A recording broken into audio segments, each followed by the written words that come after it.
Sexta-feira, quando o sol se despede, é hora de aconchego, de acender as velas, hora de casa cheirosa. A penumbra da tarde de sexta é hora de comida boa, de risada, de família perto, de música bonita. É hora de cantar e de ouvir, de falar e calar. É o momento de lembrar de onde viemos e para onde vamos, de aquecer a alma com a presença do Eterno, que é o Senhor desse dia. É o nascer de um dia e no morrer de outro. É a lembrança, a herança e a aliança que nunca morre. O sol baixando é o sinal, o momento de parar, respirar e viver as próximas 24 horas em completo estado de entrega, com o peito aberto para amar e os ouvidos prontos para ouvir. Esse é o sábado e ele começa no pôr do sol.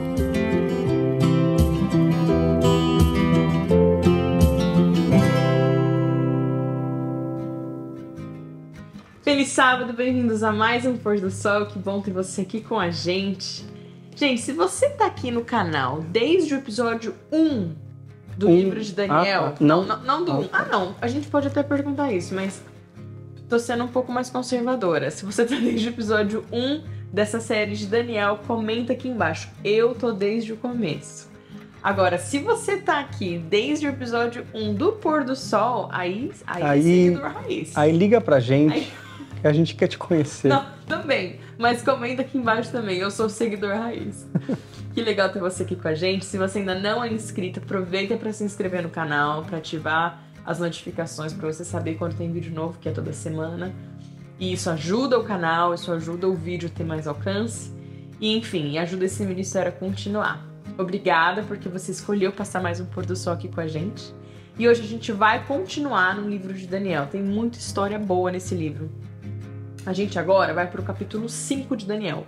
A gente está o quê? Há 10 programas e foram só 5 capítulos. 4, porque a gente vai entrar no 5º agora. Eu não vou ler o capítulo inteiro, porque ele é um capítulo longo para ler aqui. E a gente vai conversar sobre a história, mas nós vamos ler do versículo 1 ao versículo 6, do capítulo 5 de Daniel. A minha Bíblia diz o seguinte... Certa vez, o rei Belsazar, ou seja, não é mais Nabucodonosor, já é um novo rei. É o neto do rei Nabucodonosor. Deu um grande banquete para 1000 dos seus nobres e com eles bebeu muito vinho. Enquanto Belsazar bebia vinho, deu ordens para trazerem as taças de ouro e de prata que o seu predecessor, Nabucodonosor, tinha tomado do templo de Jerusalém, lá da terra de Daniel, para que o rei e os seus nobres, as suas mulheres e as suas concubinas bebessem nessas taças, ou seja, utensílios sagrados na festa dele. Então trouxeram as taças de ouro que tinham sido tomadas do templo de Deus em Jerusalém, e o rei e os seus nobres e as suas mulheres e as suas concubinas beberam nas taças. Enquanto bebiam o vinho, louvavam os deuses de ouro, de prata, de bronze, de ferro, de madeira e de pedra. Mas de repente apareceram dedos de mão humana que começaram a escrever no reboco da parede, na parte mais iluminada do palácio real. O rei observou a mão enquanto ela escrevia. Seu rosto ficou pálido e ele ficou tão assustado que os seus joelhos batiam um no outro e as suas pernas vacilaram. Deixa eu ler aqui só o versículo 7. Aos gritos, o rei mandou chamar os encantadores, os astrólogos, os adivinhos e disse a esses sábios da Babilônia: aquele que ler essa inscrição e interpretá-la, revelando-me o seu significado, vestirá um manto vermelho, terá uma corrente de ouro no pescoço e será o terceiro em importância no governo do reino. Aí eu vou continuar, porque tá muito interessante. A gente não ia ler isso tudo, mas tem que terminar a então história. vai.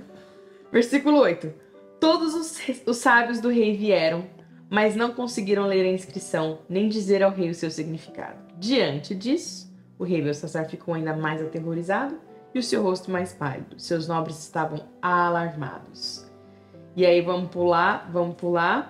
Aí quem aparece em cena? Versículo 12. Verificou-se que esse homem Daniel, a quem o rei dera o nome de Beltesazar, tinha inteligência extraordinária e também a capacidade de interpretar sonhos e resolver enigmas e mistérios. Manda chamar Daniel e ele te dará o significado da escrita. Mais uma vez, Daniel vem para salvar a pátria. E parece uma repetição, né? Porque esse rei, ele é neto de Nabucodonosor. E se você lembra, no capítulo 2 do livro de Daniel, Nabucodonosor teve um sonho e ele mandou chamar também todos os inteligentes da sua época, as pessoas que tinham na capacidade do entendimento dele condição de revelar para ele o significado do sonho, e agora o neto dele está passando uma situação semelhante. Mas vamos comentar desde o começo, né?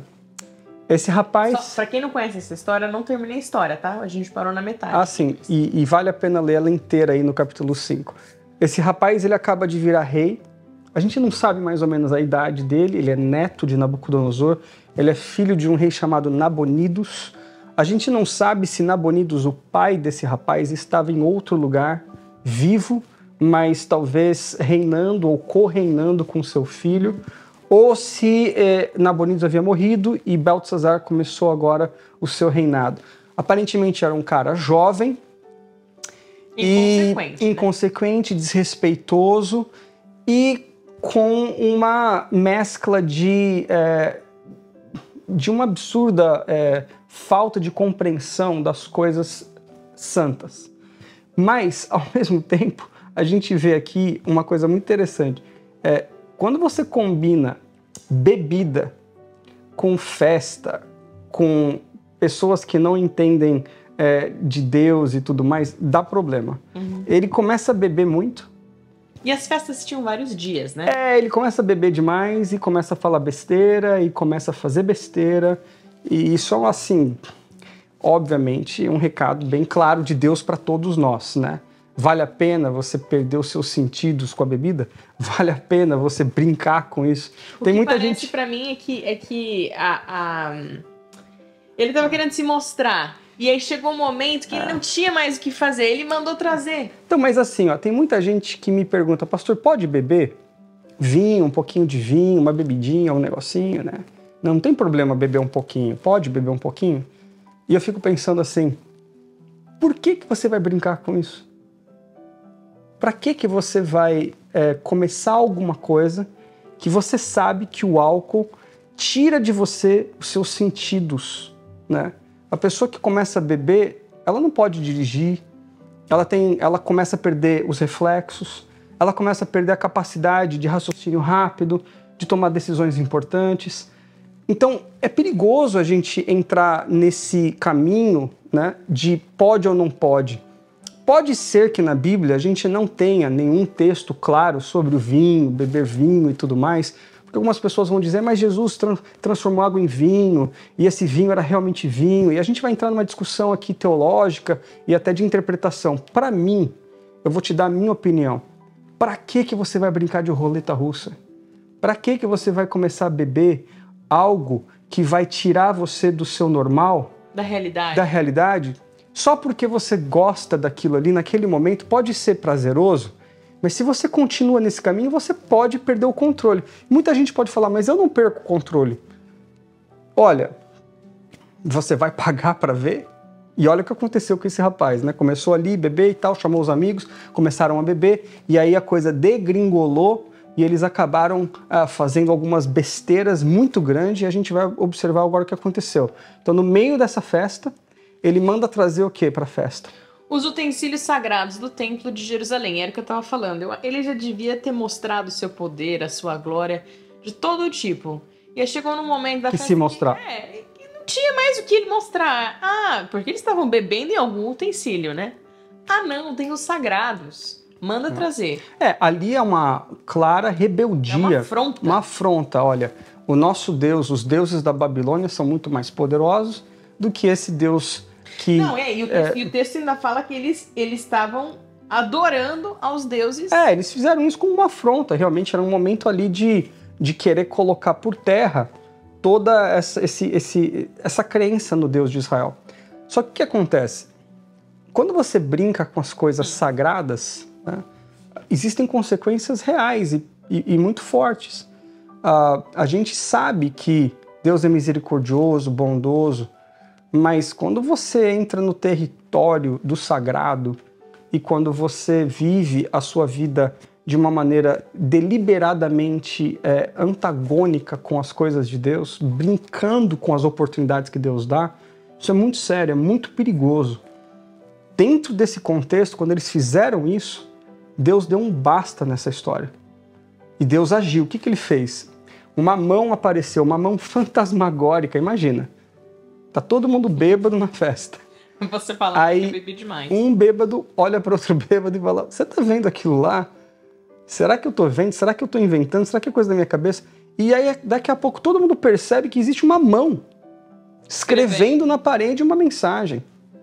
A festa se transforma agora de riso em choro, de alegria em tristeza, em pavor, e como crianças agora, esses homens correm para as saias das mães buscando proteção. É como se tivesse um trovão alto e agora todo mundo ali virou criança, né? E olha que interessante. Na Bíblia, a gente tem 3 instâncias que Deus escreveu alguma coisa. 3, só 3. A primeira está em Êxodo capítulo 20. As tábuas da lei. Deus escreveu com os seus dedos as tábuas da lei. Aqui a gente tem a segunda instância. Agora aparece uma mão. Essa mão é a mão de Deus, escrevendo na parede uma sentença. A primeira vez que Deus escreve, ele escreve a lei. A segunda vez que ele escreve uma sentença. A sentença do quê? De quem quebrou a lei. Aqui a gente vê um paralelo. Na verdade, o que ele havia feito, esse rapaz? Ele havia quebrado os mandamentos de Deus. Aí você fala assim, mas pastor, mas eles não sabiam os mandamentos de Deus. Eles eram da Babilônia. Lê do engano, querido Watson.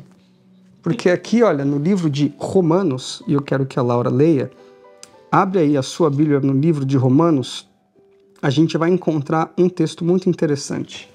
Romanos capítulo 2, versículo 14. O que diz lá?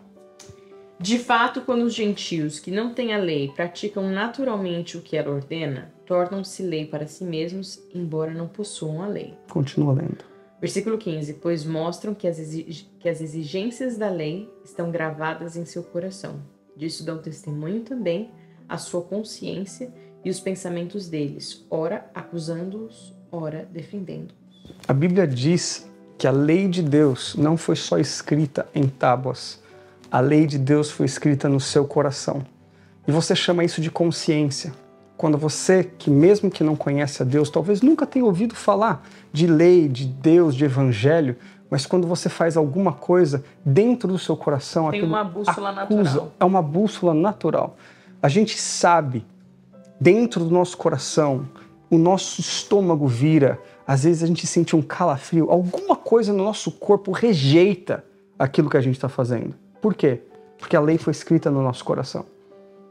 Agora, quem tem o privilégio de entender e conhecer ainda em mais profundidade a lei, aí a coisa é muito mais severa. Mas esse rapaz, ele começou a brincar com a voz que talvez estava falando no ouvido dele, mas o que acontece? Ele estava bêbado. Você percebe?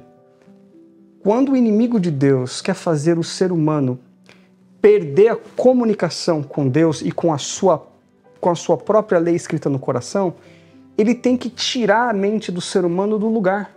Por isso que tem muita gente que usa drogas, por isso que tem muita gente que bebe, porque é a artimanha do inimigo de Deus, ele quer fazer o ser humano parar de pensar. É uma separação, uma coberta que ele coloca. Completamente, porque se você tiver, talvez, mesmo sem conhecer a Deus, você está pensando ainda e você não tem deturpado a sua mente com bebida, com drogas, a sua consciência acusa você.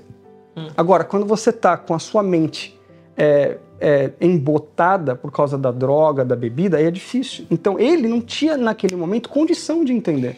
Então, ele foi e chamou os sábios, ele desafiou os sábios do reino, ofereceu prêmio e ninguém, novamente, igual em Nabucodonosor, ninguém conseguiu. Deixa eu só entrar numa outra, porque eu falei que tem 3 vezes que Deus escreve. Que Deus a primeira é nos mandamentos, a segunda é aqui, e a terceira vez está lá no livro de João, capítulo 8, do versículo 1 ao 11, tem uma história de uma mulher que foi pega em adultério, e quando ela foi levada para Jesus, as pessoas levaram essa mulher para Jesus acusar essa mulher porque ela havia sido pega em pecado. A lei de Moisés dizia, qual era a lei de Moisés? Os 10 mandamentos, o 7º mandamento ela havia quebrado. E qual que era, então, a punição para essa mulher? A morte. Aí o que Jesus faz? Escreve na areia. Ele se ajoelha e ele escreve na areia. A lei foi escrita pelo dedo de Deus. Aqui a gente vê a sentença também escrita pelo dedo de Deus. E o que Jesus escreveu na areia? Absolvição. Entendeu? Então, o mesmo dedo que dá a sentença, que dá a lei, também pode dar o quê? A absolvição. Então, quando a gente enxerga a lei de Deus por esse prisma, o Deus que dá os mandamentos, ele também pode punir, porque ele deu os mandamentos. E qual é o único Deus que pode também salvar? O que deu os mandamentos. O mesmo Deus que escreveu os mandamentos, é o mesmo Deus que dá a sentença, mas é o mesmo Deus também que dá a absolvição. Então aqui, esse rapaz não recebeu a absolvição porque ele não pediu perdão. Ele não pediu absolvição. Então o rei, ele quebrou os mandamentos, não pediu absolvição. E aí a sentença veio. Qual foi a sentença? Naquela mesma noite. O que estava escrito ali? Naquela estava escrito uma mensagem que eles não conseguiam interpretar. Daniel vem para interpretar e está escrito Mene, Mene, Tekel, Parsim, que na interpretação de Daniel é pesado fostes na balança e foi encontrado em falta. Ou seja, Deus julgou você. Chegou a hora do julgamento. É o juízo final. Naquela noite, o rei do império da Assíria, o rei Ciro, invade Babilônia, mata o rei da Babilônia, o rei Belsazar, comanda agora uma nova governança, começa agora a reinar, e qual é a única pessoa que fica? Daniel. Daniel. E agora ele tem um posto, porque ao invés dele instigar essa coisa de inimigo, o novo rei percebe, não, esse homem aqui eu preciso ter perto de mim. É muito interessante. Todo mundo que fazia parte do reinado morreu. O rei morreu e, obviamente, aqueles que estavam ali, que eram parte da corte, eles morreram, porque eles eram as pessoas ligadas a esse rei. Era comum que, naquela época, essas pessoas fossem exterminadas para que o novo rei chegasse com a sua nova corte, com seus novos conselheiros, mas Daniel ficou. Por quê? Porque Deus estava na vida de Daniel, porque ele era fiel a Deus. Então a gente vê que essas sentenças passavam pelas pessoas, mas não passavam por Daniel. Porque Daniel era fiel. Ele continuava a ser fiel a Deus em todas as circunstâncias da vida dele. A gente espera que o seu sábado seja muito abençoado. A história de Daniel é incrível, é cheia de episódios assim espetaculares. E a gente percebe que a fidelidade de Deus ela não falha. Não falhou com Daniel, não falha comigo nem com você. Então o nosso desejo hoje é que o seu sábado seja abençoado, feliz, que você possa descansar na certeza de que não importa a situação, Deus é fiel e Ele é justo também. E a gente quer convidar você a semana que vem voltar aqui para a gente continuar com mais um episódio da vida de Daniel. Vamos orar.